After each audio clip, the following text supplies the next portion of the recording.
So while some teams are facing the uncertainty of relegation, what we do know for sure is that it is the end of Stage 2 for the US division in particular, and so we decided to, hand out some awards as we did after Stage 1 to some of the best performances. Haha, look at our budget. This is the unofficial Stage 2 awards. You gonna tell them that you misspelled Nope, it? we're not gonna talk about that. You gonna tell them that you had to do it I again? only misspelled unofficial wrong twice. Twice. But it's okay, we have the budget. We have extra sheets of paper. Twice. Thank you for telling everyone about that. And why don't instead you tell everyone your thoughts on Stage 2 and the level of competition you casted? Huh? It was good. Was it good? It was great. Was it better than Stage 1? I don't know. I mean, it's hard to tell if the teams are just all super competitive or if none of them are sweating as hard as usual because they knew that there would be another mini major. And as much as we hate to say it, playing your region, like your top 4 teams in one region online is much lower stakes than like a global major. So I have no doubt that there are some teams that go into it thinking, it'd be cool to win this, but if we don't, whatever, which is very much not how they approach real events. Right, interesting. So this is just what's happening in the current situation where everything is region locked in a sense, there's no lands happening. Okay, that's unfortunate, but you know what, there still were some teams do try, by the way. I was gonna say, okay, that was a nice, safe answer there. I like that, but there were some really great performances. Yes. You can agree. That's why we have the awards. That's right. So what's the first category, Lisa? I'm so happy you're on board. So the first category we have is for the player that often, is the first one to break into enemy territory, okay? We're talking about the best entry. You see that? Yeah, it's a door. That's right. Are they exiting though? Because it looks like the door is like they're leaving. Are you here to art critique or are you here to give an award out? Okay, well this is bullshit. I'm sorry, but I spend so much time on these projects. You want to know who I think the best entry is in the league? Who? I mean, it's going to be the one that the stats back up. Rexen from E United. He was something like plus 19 on entry. I think when it comes to best entry, you kind of just have to go with the person with the best numbers. Congratulations, Rexen. Here's your award. Good job, Richie. I'll send this in the mail. Also, it's an exit door as well. No. Well, he can exit with the award. All right, next one. Okay, next category. The next one is to honor the player that has probably the highest number of kills. Let's be real. It's the best fragger. Pew pew. That is the scientific sound that a pistol makes. That is right. Yes. Can confirm. Who is the winner for best fragger in your opinion? In terms of kill death, Laxing had by far and away the most impressive set of stats, but I think in terms of impact, it's going to the beard, Achieved. Oh. I think Achieved on TSM had some of the biggest impact. He had some really clutch moments. Being that he's also playing on somewhat of an entry role, it's not a given that you're going to go up against the other 3 top teams and still come away with a positive kill death. He did. I think he was plus 31 on the season, which is really damn good. He was 2 behind Bolo, who was plus 33. But Bolo was not always on those aggressive roles. Bolo was usually a good follow-up to Achieved. And Achieved being able to make space for his team and kill basically anybody. Doesn't matter if they were on DZ, SSG, Oxygen, doesn't matter. Achieved could kill them. And he had some really crucial moments on defense as well. So it's not all just attack. So congratulations, Achieved Matthew. You are my best fragger for Stage 2. Fantastic. This is probably his best achievement, I think. I hope. Try to make Achieved it. I tried. I don't really know. Okay, moving on to the next category. Good God. I'm really good at drawing, obviously, not so much on the puns. I'm just waiting to see if there's another spelling error. There isn't. Hopefully not. Moving on to the next category. So they may not, who we will honor next, they may not have the best rating. Okay. But having a great support is massive to the team. So the next category is best support. So the best support player of Stage 2, according to Parker, is? Oh boy, this one might be the one category where I don't really like having to pick one.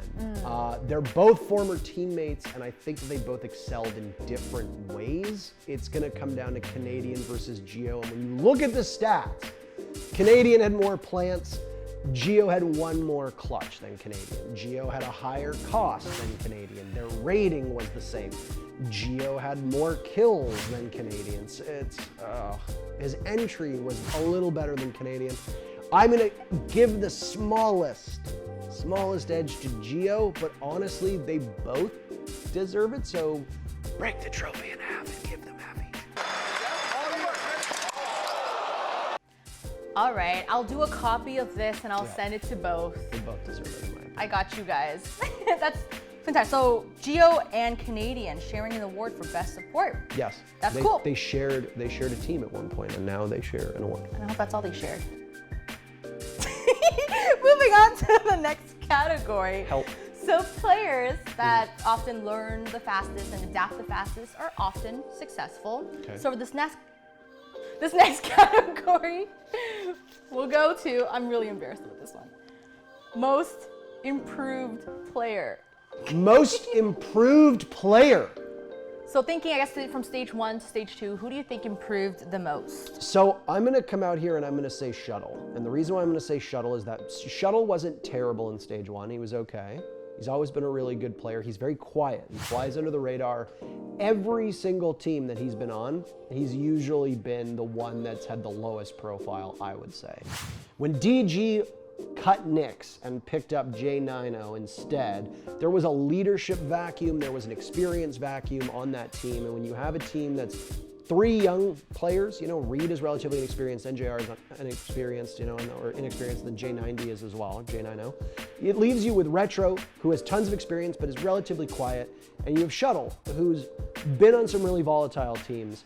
Shuttle was the standout performer for DG. He had a number of rounds where he was directly responsible for clutching for them, and you have to say that his leadership likely elevated that team up from where it was.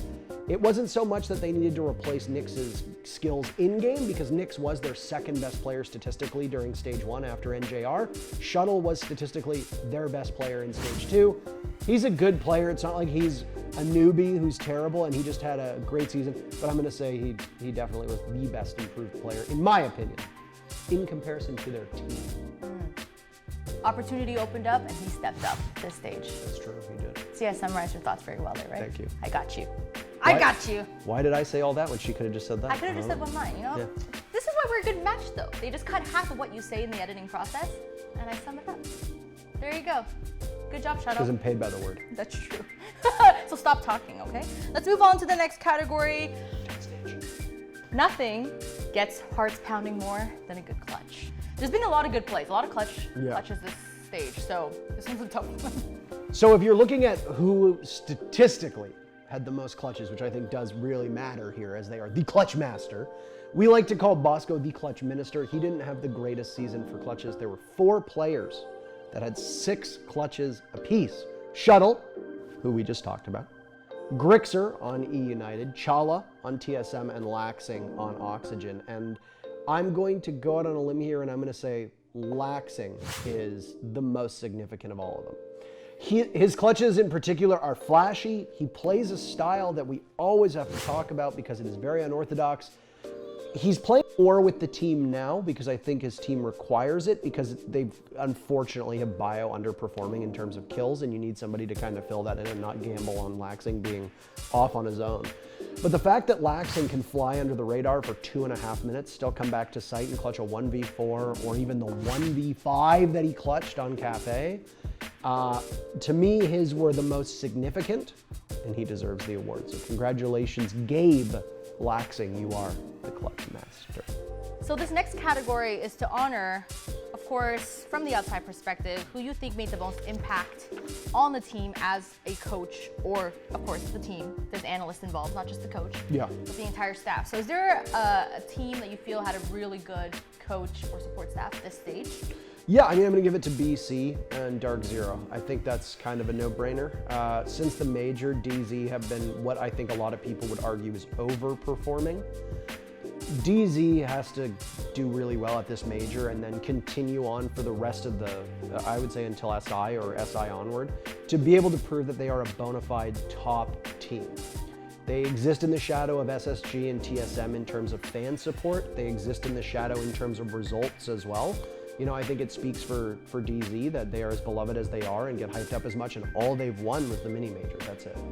So the fact that they don't really have the same trophy case that SSG has, and doesn't even have the same trophy case, I would argue, that TSM has, they have benefited from the season, and I think that they are benefiting from good coaching. And BC is somebody who is extremely smart.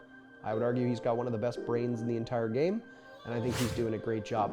Honorable mention to Meepy on E United, by the way, because I think that E United was a tire fire, and that their old coach didn't do a very good job. And now Meepy is also very smart, and he seems to have whipped that team into shape. It wasn't good enough to get them on a 7th, but I mean, there's a lot of ground that they're still gonna have to make up. I think Meepy is gonna help that team a lot. Love and shout outs to the coach and support staff, of course.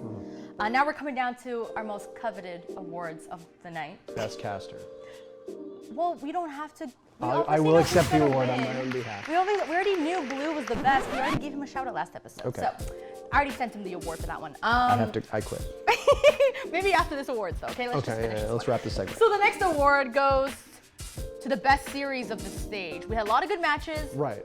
Which series do you think, of course you casted almost all of them. Oh, I casted half of them. Well, you were there in spirit for I was all there in of them. spirit. I watched them all. You Well, I'm biased because I don't think there was something that I didn't cast that was better, and I watched all of it. Blue and Stokes did an excellent job casting them, but I don't think the action was as good in any of those matches as the seeding match for the mini major between TSM and OXG last week. That felt like a grand finals. I don't usually tweet about non-LAN matches. Of course, we got to decide best play of the stage. Which play blew everyone's minds, including yours? I guess only yours, because you're the only judge here. But there were a lot of really good clutches this season. But I'm gonna have to give it to a man who's already received an award today, Laxing. Laxing's 1v5 ace clutch on Cafe. Incredible stuff, absolutely incredible stuff. He picked every single target off one by one. He helped isolate them. Obviously, he got some assistance from his opponents not working together. But still, a 1v5 clutch is a very challenging thing to do. The timer was running out, and Laxing was able to get them all right before it ended. And it might not have been against a top team, but still counts. I gotta say, it was an incredible moment. Did you tweet about it? I did not tweet about it. So I guess it's not worth it. I guess it's not that incredible. Yeah, good point. Good point. Jokes, Laxing, another award. Another one, Laxing. Slaying it. You're slaying it. Your trophy case, Laxing. We're not giving you a trophy for this. We're just gonna paint him in all gold. It might make him slightly more attractive than he is now, but that's tough to do. Next one.